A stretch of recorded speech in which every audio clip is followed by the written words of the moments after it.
there we go. We are recording. If you like, introduce yourself in the chat. It's glad to see.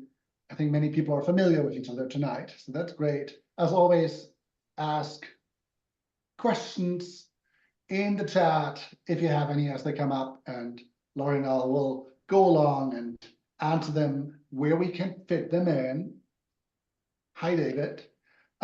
We try to end on time at 8:30, stop the recording, and then maybe hang out a little bit more to get to some of the questions where you didn't get to, kind of the bonus episodes for those who are here tonight.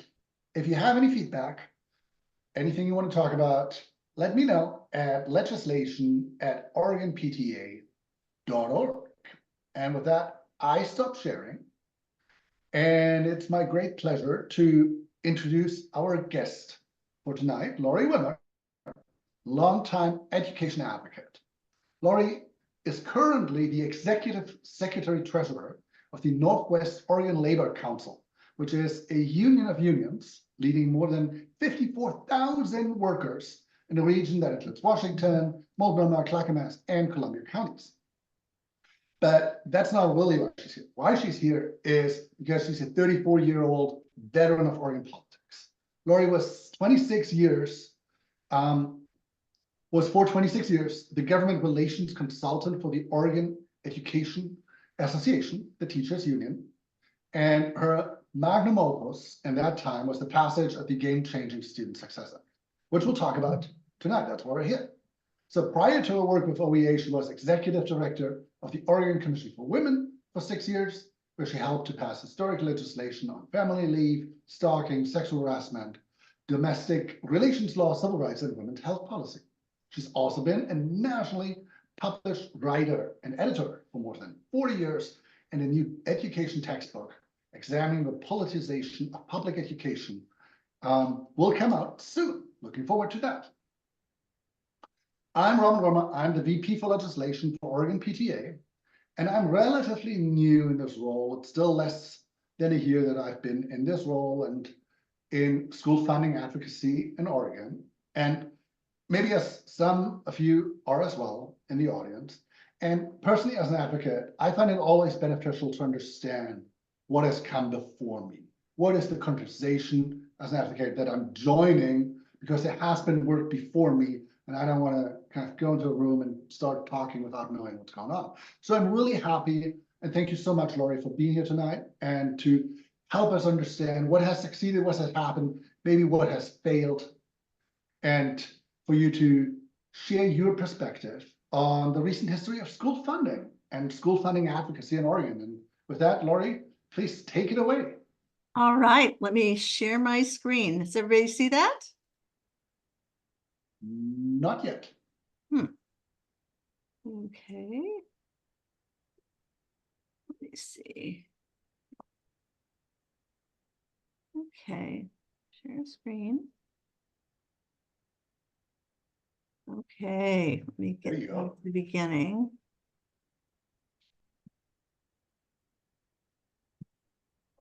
There we go. How about now? Yeah. Awesome. Fantastic. All right. All right. Well, thank you so much. I'm honored to be here tonight. I'm a longtime PTA member and collaborator, colluder with the Auto, especially over the years on education policy and budgets. And so I'm happy to share a little bit of the story of how we got where we are today and where I see us going. So it's been a long road to school funding victory, and I'm going to address a little bit about what it took to achieve budget policy wins, both as a cautionary tale and also as a hopeful message, I hope, all at once. So I think the best place to start, where I mark the beginning of the statewide school funding crisis, is the passage of a ballot measure brought by Citizen Initiative in 1990 called Ballot Measure 5. Don McIntyre and his cronies got it passed after several tries when voters originally said no. And that ballot measure, as you can see how it reads, was so crappy that the thing snuck through. And it set in motion a lot of damage that we're still reeling from today.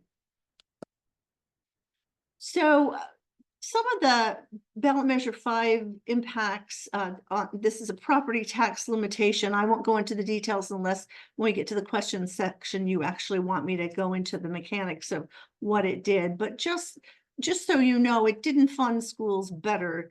It just shifted the burden of who paid for those schools from local revenue to state revenue. As you can see from my first bullet point, prior to its passage, the state really was a contributor to school funding, but wasn't the major funder of schools. And so there were some inequities in poor districts who fought in the levy system to try to keep their school doors open, often without success. And so the only good thing about Measure 5 is that we were now seen as a statewide system, and the state had responsibility, thanks to a Deschutes County Circuit Court, of making sure that that funding was distributed in an equitable way. Didn't mean an adequate way, but whatever crumbs they were going to throw at us, they had to throw at us equitably. And so not only did we then have a different master, if you will, funding us, but we also had a fight on our hands every biennium ever since, as we were pitted against other essential programs. You know, they say that the main thing that the general fund of the state does is educate, medicate, and incarcerate. Well, we didn't spend that much on K-12 or pre-K until Measure 5. And then after that, the biggest loser in all of this, of course, in addition to K-12, were post-secondary schools, who had very little then budget-wise, and have ever since. And one of the consequences of passing this was that we had to go into an entirely new formula for distributing the revenues that we were going to be getting with the blend of state and local resources to what was then 198 school districts. We're down to 197 now, and 20 ESDs now down to 19. We also had to continue to fight because there was a second property tax limitation, which made the property tax system miserably complex. And so part of the problem of changing it is that it's in the Constitution, but the other problem is that nobody understands it. And when you put a proposition on the ballot, if you tell them what it does and it's a complex measure, they vote no, just because they don't understand it. So it makes it very difficult to cure the problem.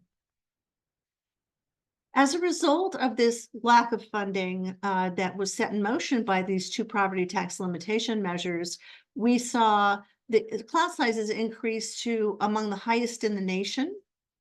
We saw student fees for everything start to promulgate for kids to participate in extracurricular activities. I used to joke that my children's free public education cost me about $200 a head at registration day. Loss of music, art, PE, all the electives, and middle school social studies, of course, disappeared at this time.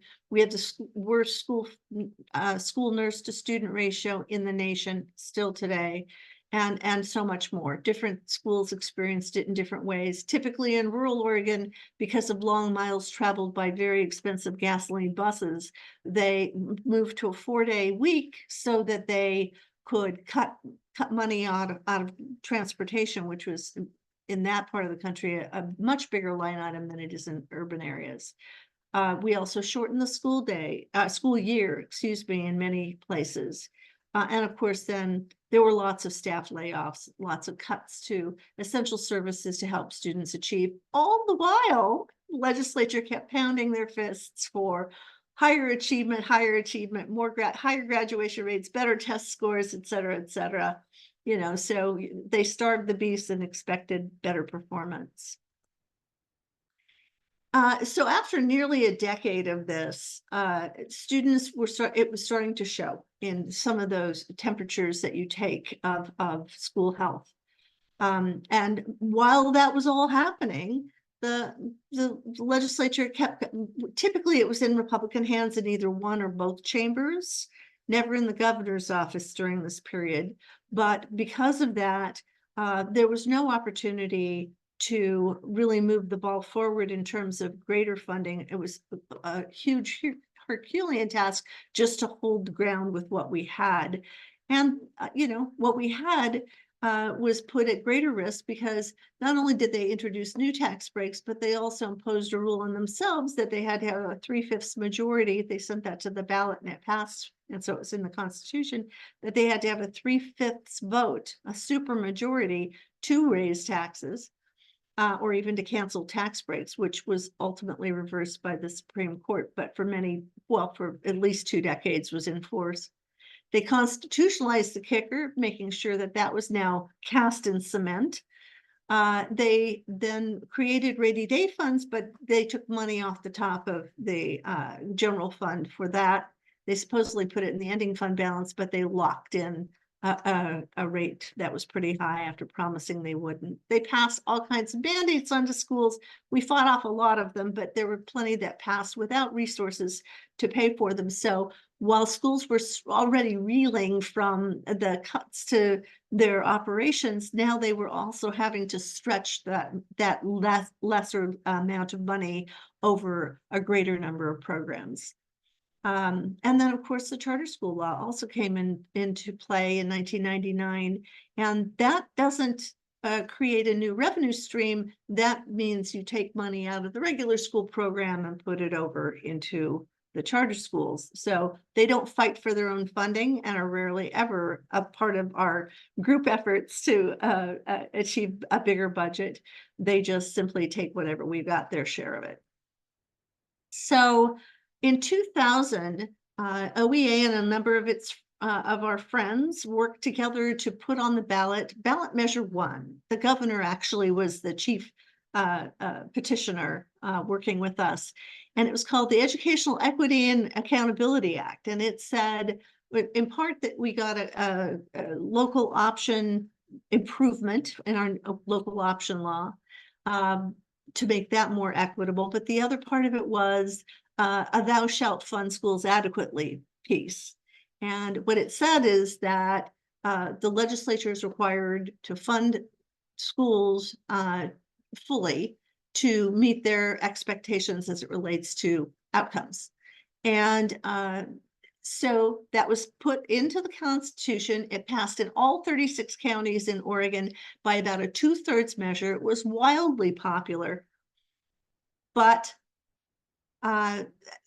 they needed to figure out how to define what sufficiency was. So we all worked together with then Governor Kitzhaber and also the Speaker Lynn Lundquist to create the quality education model, which was already starting to be underway. And that was used then to be the yardstick, if you will, of what an adequate education would cost. They literally priced every pencil, every computer, every specialist in schools and so on, and created prototype schools. And every 2 years, the Quality Education Commission meets to update that, tweak it, and so on, so that they could produce a number of what adequacy would look like if the legislature were so inclined to fully fund schools.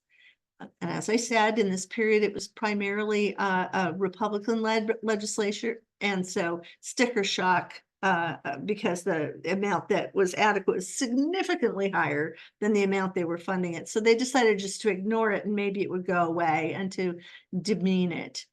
But we hung tough. So then in the early 2000s, you may remember the economy tanked. We had 5 special sessions, 6 if you count the first 2 months of the next regular session after that. Altogether, hundreds of millions of dollars were cut out of schools.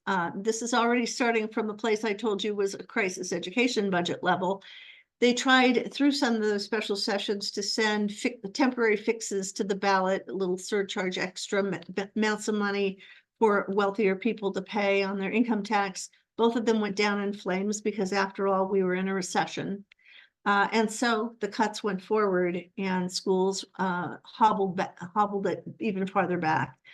Just as we were beginning to recover, we, of course, had the recession of 08, 09. And this time, the two ballot measures that were meant to close some of the gap did pass, with, again, another Herculean effort of all education advocates working together, going door to door, and the voters of Oregon said yes. So we did make back most of the money. We took fewer cuts than we otherwise would have. It was by no means an adequate sum. It was just the amount of money we thought we could get past. As I was preparing for this, I was kind of looking back through some past documents that I have archived, and I found a report I wrote on school funding back a number of years ago. And it gives you a little idea of how I characterize some of the impacts of all of this story that I've told you. Class sizes at 60 to 1 and so on. Hillsborough School District cut 17 days from their school calendar, and were subsequently lampooned for an entire week of cartoon strips in the Doonesbury cartoon. So we were nationally ridiculed for the way our state decided to treat its students. So in 2007, we all decided, we all being the Confederation of Oregon School Administrators, the School Boards Association, Oregon Education Association, Oregon PTA, and a number of others, to sue the state for this chronic insufficiency. We based it off of the 2005-07 biennial budget. And we pointed out that the Constitution in ballot measure 1 required adequate funding. So we asked the court to rule on it. And they did find for the facts. Yes, they said that the state is underfunding schools and they are required to fund it. But they also said that when we passed ballot measure 1, we didn't give them the tools to issue sanctions the way Washington state has in the McCleary decision. So they said that the report that is required, which is legislative accountability to the citizens of Oregon, of course, they always bury it and nobody ever sees it, but they technically create a report saying yes or no on whether or not they funded schools adequately. It has never been a yes answer. It's always been a no, and why. And so that report, that compendium of excuses, is exactly what we've gotten every biennium since this past. And if we want to return to the Supreme Court for a better decision, we're going to have to alter ballot measure 1 to give them the tools to impose a sanction. Through all of this fight, well, we are playing basically in a 3-ring circus. 1, we're trying to keep what we have and get more money. 2, we're looking for revenue solutions to help the legislature have more money to give us. And 3, we're having to work on the education policy stuff. As I said earlier to my colleagues, if you can't change the system, you change the subject. Well, there was the upsurge of what I call the corporatist education reform movement, which decided that it isn't really about school funding. It's just how you spend the money. And the implication is that everybody across the nation is spending it badly. You may remember A Nation at Risk and some of these, that was in the 1980s. This is not a new tactic. It's been played on many stages all over this country, but it basically says that school districts and schools and principals and teachers are doing a terrible job. The student and the parent and the legislature have no piece of this blame. It's all about us not doing it well, right, often enough, whatever it might be. And there were lots of I'm pretty cynical about it, because they over-tested kids to death with high-stakes tests that were not tied to curriculum nor created by teachers, but were supposed to be a yardstick of how we were doing. They looked at graduation rates that took into account nothing about those out-of-school experiences that increasing numbers of our kids are having, which caused them to have high adverse childhood experiences and severe behavioral health challenges. The implications from poverty and all of that brings it to their physical health, their behavioral health, their emotional health.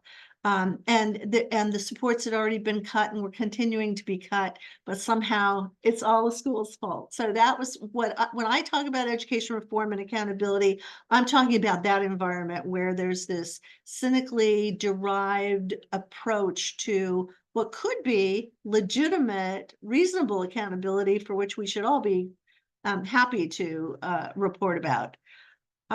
Similarly, there were all kinds of manipulations with the budget. One year, one Speaker of the House decided to take the resources from this tiny little trust called the Common School Fund, up the amount we could take out of the corpus, and then call that state funding, even though it's counted as a local revenue source. That way they could pretend they had given us more money, even though it was money we already got as local revenue.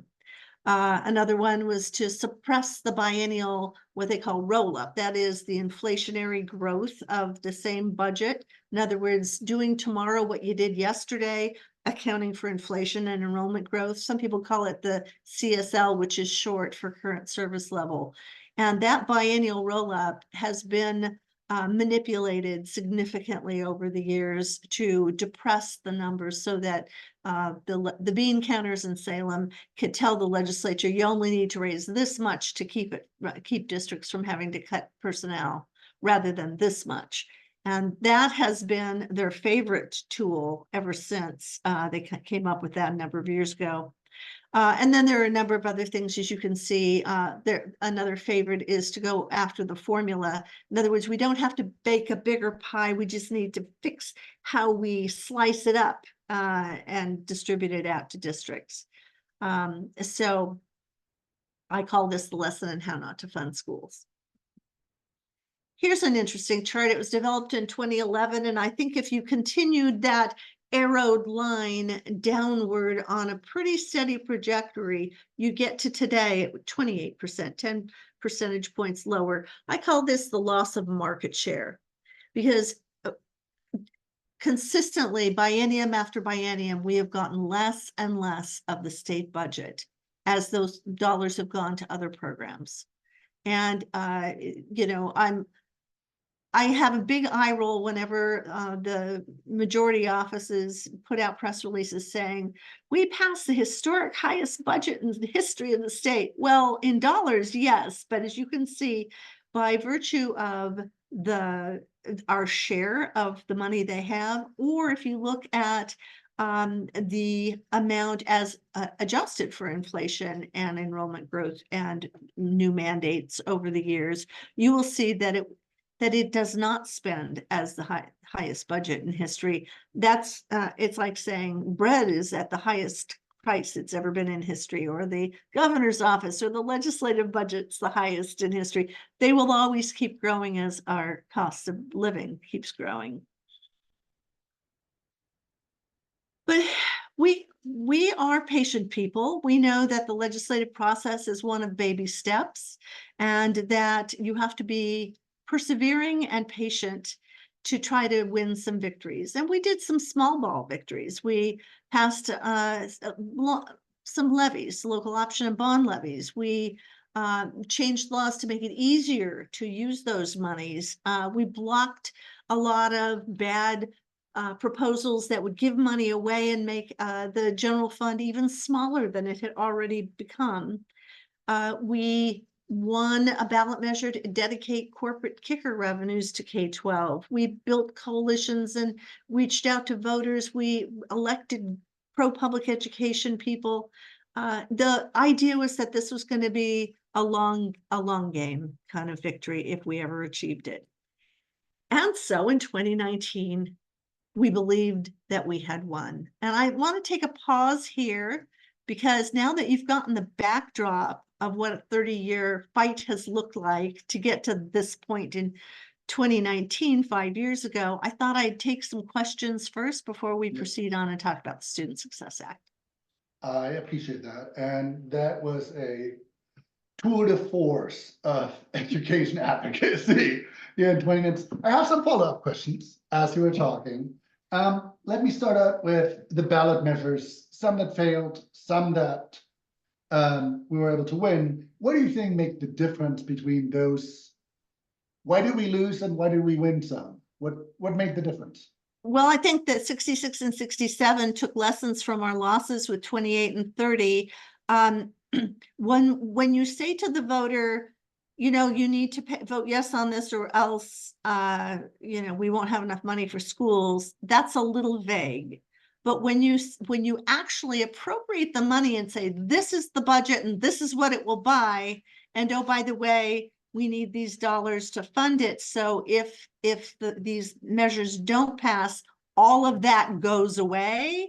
Then you create, frankly, strategically speaking, a sense of loss in the voter who doesn't want those things to go away. And so we were able to help explain in more concrete terms what it was that we hope to do. I will also say that the level of coordination and collaboration and the investment in the campaign itself was extraordinary. It had never been done to that level before with 66 and 67. And, you know, when you're going door to door with the Speaker of the House, to talk to voters about why this is an important thing for them to concentrate on, it makes a difference. People really understand that this was historic and something special. And I want to go a little bit deeper on the very first ballot measure 1. Yes. And I think in conversations that I have, there's often the question, why is that, I think you call it an escape valve. Why is that report in that ballot in the Constitution to begin with? Shouldn't we get rid of that? Well, you know, I think if you look at the political landscape of the times, the idea was that they were always pounding their fist and saying, you have enough money, you're just not being accountable for how you spend it. So we were turning the tables on the legislature and saying, you have all the money and you need to be accountable to the voters who care about public education on how you allocate it. So we're going to hold you responsible for it. But they bury the report, they mischaracterize things in it. There have been all kinds of manipulations of that responsibility over the years, and it's poorly covered by the press. So I'm with you. I think it's time to ditch it. It doesn't do what was intended. Do you know why it was in there? Do you think it would have passed without? Because as you mentioned yourself, like changing the Constitution is so much more complex, kind of fixing it than when you first. Well, you know, the struggle I have as a writer and an editor is that people thought it said fund schools adequately or write a report saying why you couldn't. It doesn't say that. It says fund schools adequately and tell the voters whether you did or not, and if not, why not. And I think that and means and or means or, and the Supreme Court agreed with us on that, and yet still passed a decision that resulted in or. And that's how the legislature's treated it and characterized it ever since. But I think that you're right that it was an important piece of the measure, because otherwise it was kind of pie in the sky. Fund schools adequately, but what else could we do? I also will tell you that I think Governor Kitzhaber would have been uncomfortable being the chief sponsor without that piece in there. Thank you. One question about the state share, the state's general fund share that goes to education. That has been dropping especially since the Student Success Act. And budgets are always an expression of values, or often. Do you think that the receding share of the general fund going to education is an expression of value, or is it other reasons I've heard for why that is happening is that just our general fund has been growing so quickly and so much that it's become less relevant what the share is? Well, I don't think that's true, because we've given over 5 billion of that away because they didn't predict that growth. So that's a lame argument if it's being made. But also I would say that, and the kicker is part of the problem. We have them now biennially because they don't seem to know how to crystal ball gaze anymore. But the other piece is that there are a number of other essential programs. And so what I've watched happen over the biennia is that, okay, this year it's the education year. Excuse me. Next year it's going to be the transportation year. The year after that it's going to be post-secondaries year. They take turns. They can't feed all mouths, so they feed one child at a time. How do you feel about that? Do you think it's a good approach? I'm sorry? Do you think that's a good approach? No, I think it's born of desperation. You know, I'm a little cynical about the legislature, but I will also say in their defense, and this is the only fair way to treat it, is to say the yes but part. They are 60 people in the House and 30 people in the Senate who are subject to that 3/5 rule to raise revenue. And they may have majorities who want to do this, but they might not have super majorities who are able to raise the revenue. And if they don't have the super majority, it's all a moot point, because who are we going to take it from? Are we going to take it from disabled Oregonians? Are we going to take it from a neonatal intensive care babies? Are we going to take it from uh, you know, shut down our prisons? What are we going to do? And we have a constitutional mandate there. So they are they're hamstrung in terms of funding anything adequately, frankly. Which is why the Student Success Act was so important, because it was not just more funding, there was a revenue source. So going back to your presentation, tell us more of how you made that happen. The royal we, really, I mean, no one person could have ever have done this, and you'll see just what a huge effort it was. After 25 years of working on this issue and meeting one brick wall after another, all of us at OEA decided we needed to take all the lessons learned, all of the power, all of the frustration, all of the amazing parents, for example, who were demanding, that we do better. All of the legislators who ran on helping us do better, all of that goodwill. And we needed to really focus our efforts on every avenue of play. And I mean it, every avenue of play. So we sent out all of our education advocates to relentlessly lobby the 2018 legislature. We really were very controlled about how we talked about the need for school funding, and we focused on students, and we explained who the students of today are. Everybody thinks they know how schools operate because they were students once, or maybe they were parents a long time ago, but a lot of them hadn't been in a school building in 20, 30 years. And so we needed for them to understand schools of the moment and what those student challenges are, both inside their communities and inside their schools, found in those communities. And we did that really well. We had stories every single day from different educators around the state, from parents who came and talked to legislators, all of us working in a very orchestrated way together. And until the legislative leaders pretty much said, okay, we get it. Yes, yes, yes. You guys will be our priority.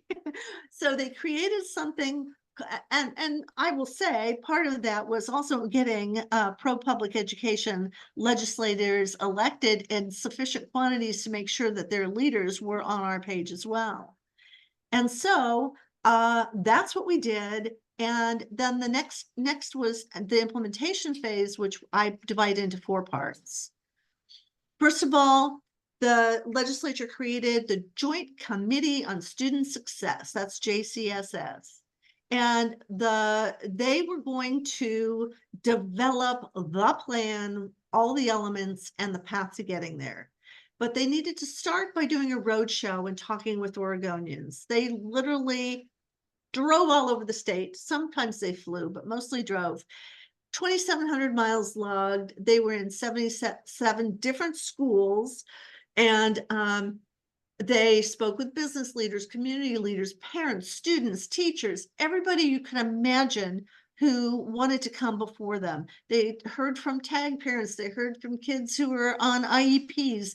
They heard from healthcare professionals who cared. They heard from folks both who wanted more money for schools and those who didn't. I mean, they listened to everybody. And it was an enormous undertaking. I went to a good number of those around the state myself. And then I was amused to see that when all of the members of this bicameral, bipartisan joint committee put all of their ideas on paper and asked the legislative fiscal office to put a price tag on all of the ideas that all of the solutions that they heard about, they really wanted to see in the bill. It totaled a biennial budget of $4 billion. So to do everything they wanted to do for schools, Republicans and Democrats alike, that was the price. Well, they knew that was probably more than at least twice as much as they were going to be able to raise in the 2019 session. And so they immediately had to go to work to kind of pare that down. The second ring of the circus, if you will, began in the summer prior to the 2019 session, as this roadshow was underway, where OEA and various other folks worked with some of the biggest business organizations in the state, including Nike, Oregon Healthcare Association, and a number of others, to create a coalition for the common good. And they were going to focus exclusively on finding a revenue vehicle that the business community wouldn't oppose and might even support, and that we thought the public, through the extensive polling they did, would also support. And the reason we wanted to do that is, even though we were planning to do a statutory measure, which is passed by the legislature, not protected in a constitution, so it didn't have to go to the voters,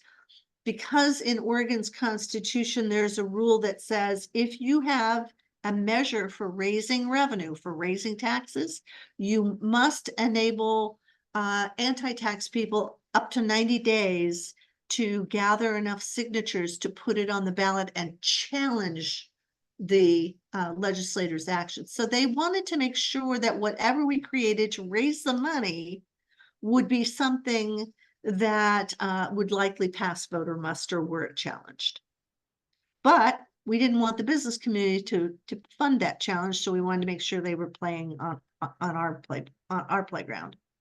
The third ring of the circus was the actual programmatic elements of what it was we were going to fund if we raised the money, because it was not seen as politically viable to just raise a gob of funds and throw it into the state school fund. That would have been my first choice. Maximally flexible, gives the local school boards and their communities the opportunity through their budget committees to design how they're going to use those resources. In rural schools, maybe they need not lower class sizes, but a greater breadth of programs. In suburban and rural suburban and urban districts, you might want to buy down class size first thing because it had gotten so hideously high in a lot of grades and levels. So different solutions for different kinds of school districts.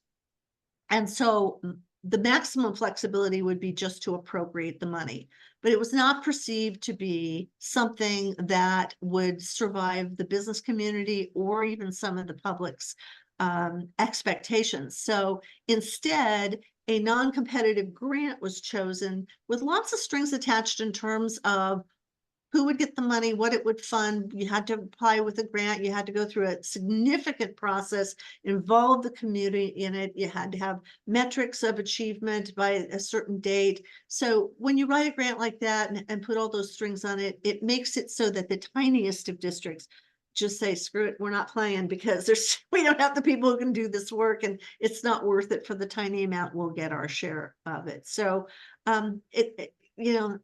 in the spirit of compromise, if we weren't going to get anything by leaving it maximally flexible, then we had to go to the grant program model.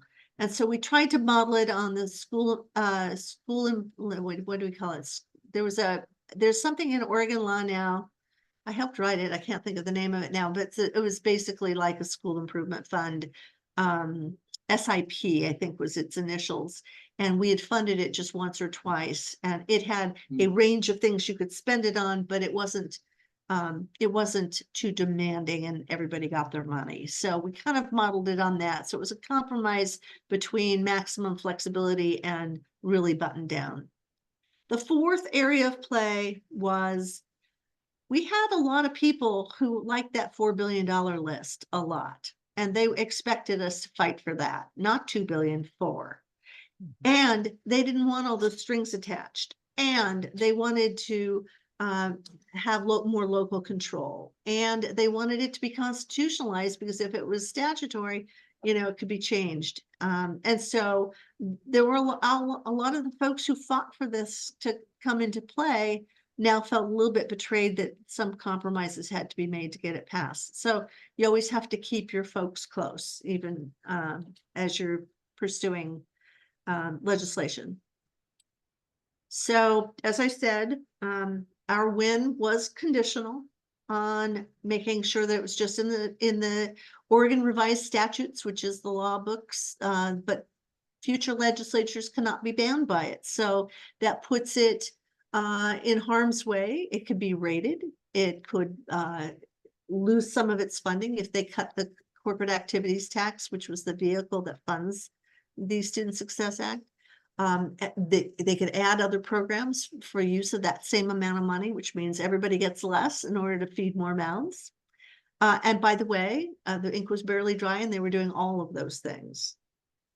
And in this most recent budget, they backed $150 million of general fund out of the state school fund, the flexible pot of money, and used SSA money to backfill the loss of Student Success Act money, supplanting the already inadequate budget was not what we had in mind. We wanted it to be additive. And so even though it wasn't all of it being supplanted, it was still, it's a step backwards, and it's a place we wouldn't want to see repeated or made worse. The second thing that was a compromise is as I mentioned, grant programs can be pretty complex, and there's a lot of process there, and I'm sure that's way too small for you to actually see, but if you get the slides later, you can blow it up on your computers and take a look. This was our graphic after the passage of the Student Success Act to try to describe where the money went. Now, only half of the Student Success Act actually goes to K-12 directly for all districts that apply for the grants. So that's $500 million a year. So it wasn't enough to buy back all those programs that I've already told you have been lost over the decades. And it doesn't enable us to close the gap on this on the QEM versus status quo funding. But it did give us an opportunity to focus on the students who I argue had perhaps the greatest needs of all. And those are our students who I broadly call our most marginalized, whether that's students of color, disabled students, students who are coming from high poverty households, or a number of things.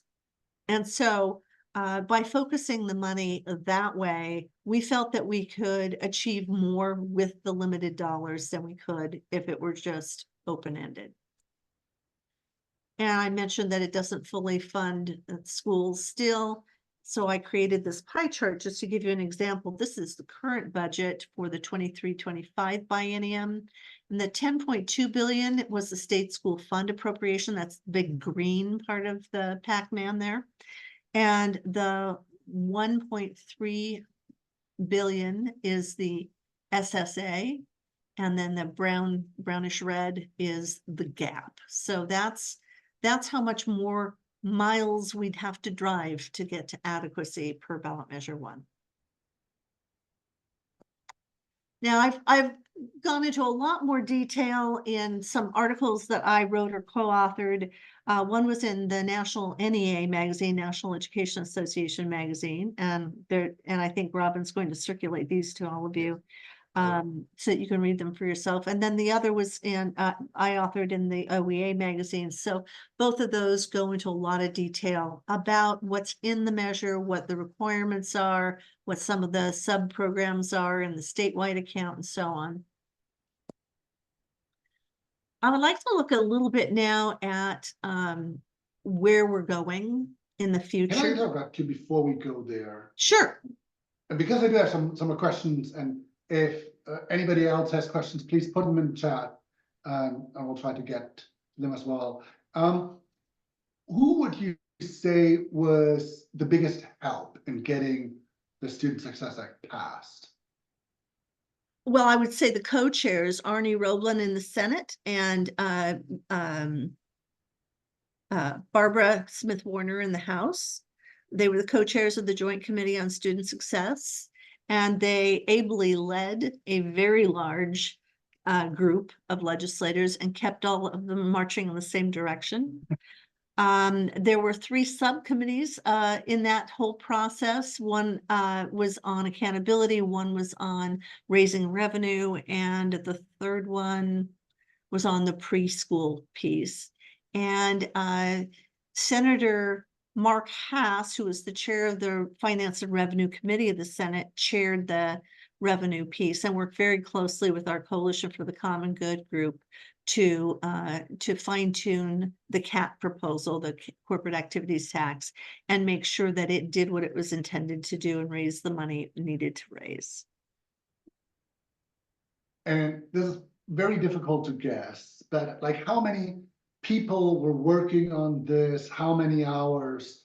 Can you kind of put a number or a little bit more of an image to how much work that was, the Student Success Act?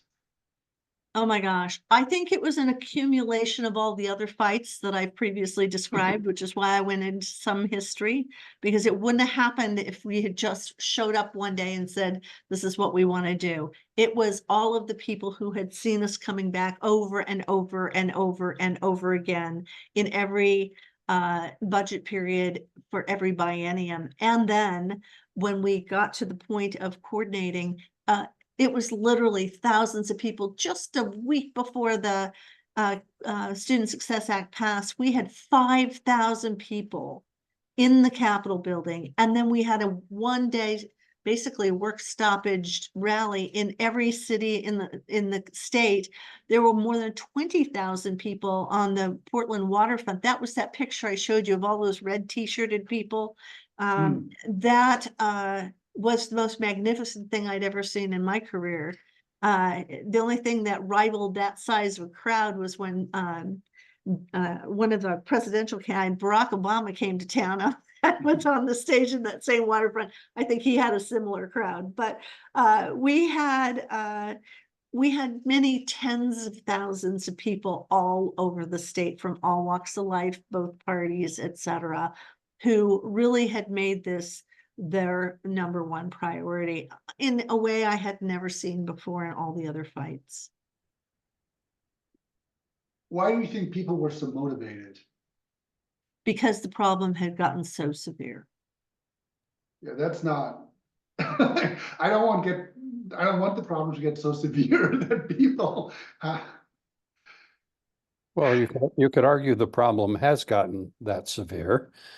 Certainly on the data, we're not looking very good. And Oregon is not quite 50th out of the states in terms of performance. David, well, if you have comments, please put them in the chat. For now, we'll have more of a group conversation a little bit later. Yeah. That's just how we do these meetings. But I do want to grab the question from Ali in the chat. Lawmakers say Oregon school funding, when compared to our GDP, is better than many states. How do you challenge that? Well, there are all kinds of data that show that that's not the case. The National Association for Education Progress, NAEP, is one example. You could, and NEA also puts out its charts and graphs every year that show state by state comparisons and slice and dice in a variety of different ways of measuring it. Both of those are good data sources, and neither one of them would substantiate that claim. Thank you. I want to come to the business groups. How do you convince them to pay money? What arguments resonated with them to do this and support this? Well, first of all, I would argue that the business community is not monolithic. There are those who will never ideologically support public education. They're pro vouchers and charter schools and private schooling. They just assume the worst about public education. They certainly wouldn't send their children there because they want to raise, elitists. And so there is certainly that contingent, but those are not probably in the majority. The majority, I think, understand that beyond the general liberal arts value of educating the whole person and creating good citizens, that there's some value of having people ready to go into the workforce at some point with all the hard and tough skills and academic success that they can get, so that they have a good workforce for the future. And Oregon had been for many years considered to be among the best places to go for a well-educated workforce. And so some folks who are a little bit more of what I call enlightened self-interest would agree that school funding needs to be adequate to return to that state again. Others love the idea of passing some sort of tax to achieve that, as long as they didn't have to pay it. And frankly, there's one very well-regarded internationally shoe company who pays almost no taxes on the corporate level in Oregon because of the single sales factor. Most of their sales are outside the state's borders and indeed outside the country's borders. And so they were fine with the corporate activities tax as well, because it's one that they will pay crumbs for. So they would get the benefit of a better educated workforce without having to put their fair share in. So, people with power and money never give it up without a fight. And there's a lot of self-interest out there. But in general terms, they also know that their biggest expenses as businesses are for their labor, and not for the amount of taxes they pay. That's just a pittance of their overall general operations budgets at the corporate end. And so for big business, a lot of them were on our side because they saw this as a way to make sure they had that educated populace. As I said, enlightened self-interest. Some of the smaller businesses that were on the margin, who also didn't understand the tax and thought they were paying it when they didn't. Only 45,000 businesses in Oregon who do business in Oregon, they might not even be located here, actually pay the tax each year. And there are many hundreds of thousands of businesses who operate here. So they all think they pay it, and only a small proportion actually do. I think something like 17%, if I remember correctly. And along those lines, David's question in the chat, how do you feel about where the business partners are now? Do you think, since we're still having a gap and we're still needing more revenue probably, do you feel the business community is in a place kind of like before, or are there someplace else? Especially, you're right, since there's so many legislators who don't know the history, and the data shows that the money has gone up. Although the money kind of has gone up, that the outcomes are still not. And there's a certain pandemic that obviously plays into that. So where do you see the business community now? I'm not sure. I haven't seen the latest polling on that, but I think that, I think the pandemic has played a role. But I would also caution us not to put so much faith and belief in these outcomes. It's my least favorite word in education speak, because remember when I talked about that kind of cynical form of accountability that used all the wrong metrics to judge whether a school is good, bad, or otherwise? If you show me a school with bad test scores, I'll tell you exactly how much money those kids' parents make. That's the only real conclusion you can draw. And I think that there's a lot of ignorance out there among individuals as well as the business communities about what the value of those tests are. Now, do we want students to have meaningful achievement? Yes. Senator Lou Frederick is one who I love to listen to speak on this very subject. He's quite passionate about it and has been quite a hero for reorienting our thinking about what constitutes a good way to measure whether or not students are having opportunities in their school. And he wants to look at things like, do students have we built a love of learning, lifelong learning? Have we taught them to enjoy reading for pleasure's sake? How many of them go on to get jobs or do work where they are creators and have patents or trademarks or copyrights? He has a whole long list of all the other qualitative things that you would ideally use to determine whether or not schools are helping students achieve their dreams, not ours.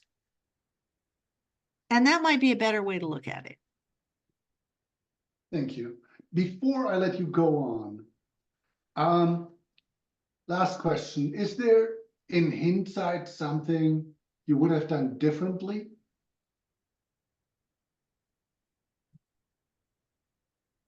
I think we tried every single thing there was to think of. I'm sure there were times that we could have worked a little harder, longer, or better. But I'm not really sure. I mean, I'd love to throw that question out to some of my colleagues too, to see if there's anything they thought we might have done differently. Uh, You know, as I tried to characterize this struggle to help the public understand what it means to truly and meaningfully support public education has been played across so many different topic areas, and we were all doing it all at the same time. If we could have gone out into the world a little bit more than we did, maybe that would help. But we even tried to have, for a couple of years, we teamed up with the Service Employees International Union, SEIU, to create a nonprofit that helped teach people how to understand their budgets and their taxes, how to impact them if they wanted to be involved in their local budget committees, how to read a budget, how to understand the terms, how to play in the political space to make change. We talked about 9,000 citizens in 2 years, meeting in church basements and at PTA meetings and, in a variety of venues. Had we been able to extend that and do that for longer, who knows? Maybe we would have created a more enlightened electorate, which would have helped us with the legislature. And maybe we could do, I've mentioned a few things. I'd constitutionalize the Student Success Act. I'd hold the legislature accountable for actually giving the corporate kicker to K-12, because they're putting it in the general fund. And I would make sure that we revisit Measure 1 and put some teeth in that. What keeps you going for so long? With so many setbacks from time to time? My family would say I'm stubborn. I, I think it's the passion for the issue. I just care.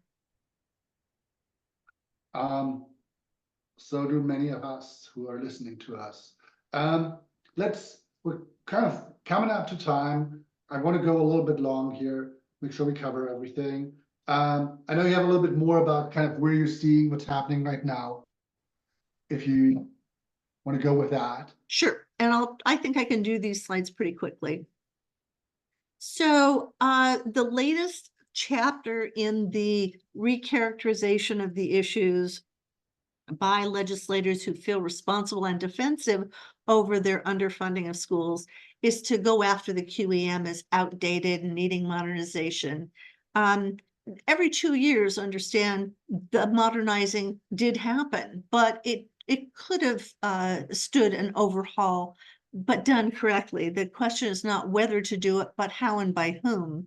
And instead of going for a study of the QEM that really updates according to the latest data and consults experts and parents and teachers as the original model was done, they're just giving it to their legislative research office to do. And the reason they're doing it that way is that the 2022 report hit them right between the eyes and called them out for manipulating the current service level calculation, for supplanting SSA funds for the state school fund, and for not giving the corporate kicker as the citizens demanded to the K-12 budget. So they passed in 2024 in the short session, this study, quote unquote. It did not account for an expectation that stakeholders and public have any input into this process. And they put out an RFP, but we have no idea what they're going to do with it or what their bias might be.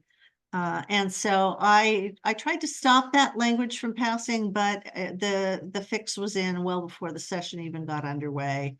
And I'm pretty frustrated. I'm on the sidelines watching now as just a citizen, but I was pretty upset that this thing just rolled right over the top of all the education advocates. And correct me if I'm wrong, but you have served on the Quality Education Commission. I have been an Right. observer. I've worked on several of their committees, and I've staffed the president of OEA since its inception. So some of the good news that's coming forward is that the governor understands, I think the Portland teacher strike and several other strike buildups, such as in Salem and other places, really helped counteract or defeat the message that this was the highest school funding budget in state history, as if that was a real thing. She understands that something's not right if all of these strikes are happening or strike buildups, if parents are saying we still have high class sizes, if we have all of these other problems. So the governor put together a work group looking at several of the key pieces that I've touched on, and they will be coming forward with a recommended budget and process for calculating current service level that will adopt many of the changes that we fought for years. That'll bring the no cuts budget calculation not perfectly, but better in line with what the advocates believe is an accurate look at what's needed, not to get to adequate, but just to stay. In other words, it's the floor, not the ceiling, but to get the floor at the right altitude. So I would just argue that as advocates go forward in continuing this fight, Along you. right. Well, I'm a little bit on the bleachers now, but yeah, we'll focus on changing the QEM, lower the investment target, or keep it the same or raise it. It depends on the quality of that study. Will we decide that we don't need adequate, we just need good enough? Will we say that we're already at adequacy, and that once again go back to that corporatist argument that it's just about how schools are spending the money that's the issue? And then we have a current problem right now that I hope will go away. During the pandemic, a lot of families, I mean, in Oregon, we had traditionally enjoyed the fact that more of the public sent their children to public schools at all income strata than in almost any other state. And that is no longer true. The pandemic changed a lot of people's attitudes about sending their kids to public school. We lost some 36,000 students even this year, but in the pandemic, we lost a lot of them. But those numbers have continued to depress, and because funding is distributed according to your head count of students, that means less money is coming into those districts, particularly the big ones like Portland and Salem.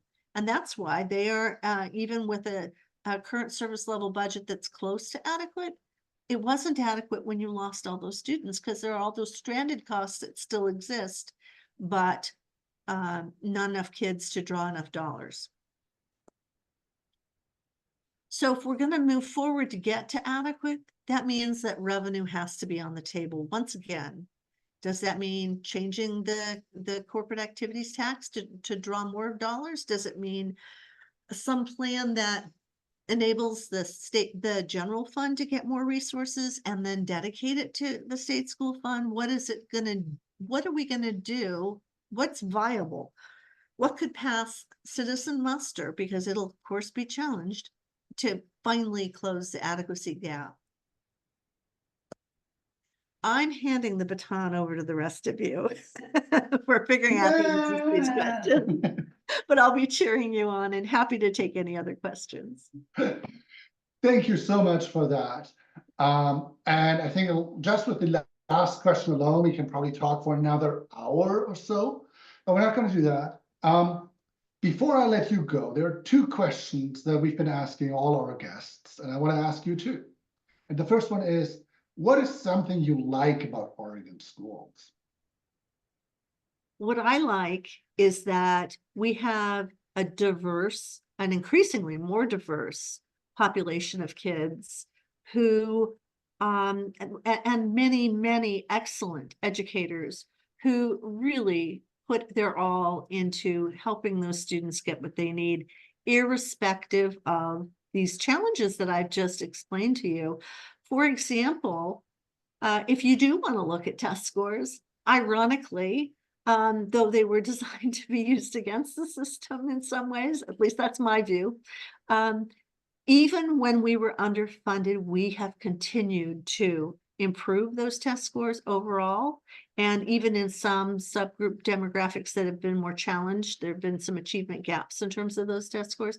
And we have raised the graduation rate at least 10 points in that period of time I just covered for you. So while we were getting underfunded and having all of these other pressures brought to bear, our educators were busting their humps to get those kids across the finish line at ever higher degrees. And that is not abated, that has continued. Sometimes there have been little blips from one year over to the next, but then back up the trend goes. And that is something that gets short shrift in the media and in our conversation. Our educators are doing an enormously good job with their students despite all these challenges. I'm very proud of that. Thank you. The second question is, what is something you would like to see? What is something some schools have, but you would like to see in more schools? All the enrichments. What we know from the science is music and art and physical education and recess and the chess clubs and the sports teams, all of that stuff. That is critical to brain development, to engagement, and actually, daughter of a band director, so a little bit of bias here. He's been telling me since the early 60s when I was a little kid that he swears that his kids, when they took his band class, became better readers, became better at math, had more coordination, and more attachment to their schools, and therefore were better students. And yet we've gotten rid of so much of that over the years because those were the first things. Those were considered frills. I need them to all come back. I'd rather lose, a year of English than, and I'm a writer, than not have those opportunities for every child. And then I want to make sure that we have activities buses to take kids home from those after school activities. So kids at all economic strata and transportation challenges can participate. Thank you. And thank you so much for tonight. I have a couple of announcements that I want to share. One is obviously upcoming episodes that we're going to do of this. We're going to take a little break in July, but then we're going to back with even more force. We're going to be back on August 19th and have the School Board Association with us to talk about the roles of school boards and how they see budgets, the state budget, their own budget, how they make those tough decisions when there isn't enough funding. And then in September, we're actually going to have a double header. And on September 10th, we're going to have Foundations for a Better Oregon. And they're currently looking at the impact of the Student Success Act. And we'll talk with them what their perspective has been on the last 5 years of the Student Success Act. And then on September 25th, we'll have the first of 2 unions come and speak to us, Sarah Woodford from the Oregon School Employees Association. If you're interested in more advocacy and the way PTA does advocacy, we also have legislative advocacy committee meetings and planned for August and October. And there's a form to register, and I'll share that when I share the recording to everybody. And you can always reach me at legislation@oregonpta.org. Anyway, and with that, thank you so much for being here tonight, and I'll stop sharing and I'll also stop recording.